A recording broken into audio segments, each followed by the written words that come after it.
Hello guys, welcome back my new video. আজকে আমি তোমাদের ঘরোয়া পদ্ধতিতে খুব সহজেই চিকেন পকোড়া তৈরি করার রেসিপি শেয়ার করব। তো চলো শুরু করা যাক। প্রথমে মাংসগুলিকে ছোট ছোট করে কেটে নেব এবং ভালো করে সেটাকে ধুয়ে একটি পাত্রে নিয়ে নেব।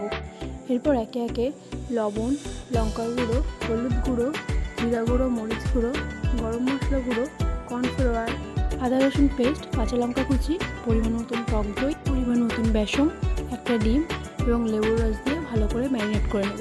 আপনারা চাইলে লেবুর রসের জায়গায় ভিনেগারও ব্যবহার করতে পারেন।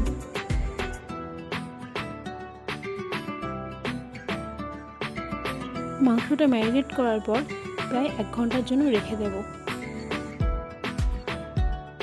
এরপর কড়াইতে তেল দিয়ে লো ফ্লেমে পকোড়াগুলিকে ফ্রাই হতে দেব।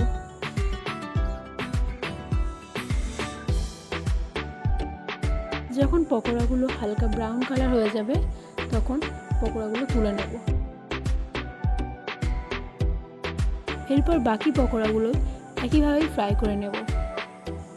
এরপর শেষে সব পকোড়াগুলো একসাথে আরও একবার তেলে দিয়ে ভালো করে ফ্রাই করে নিয়ে তুলে নিলে রেডি আমাদের চিকেন পকোড়া।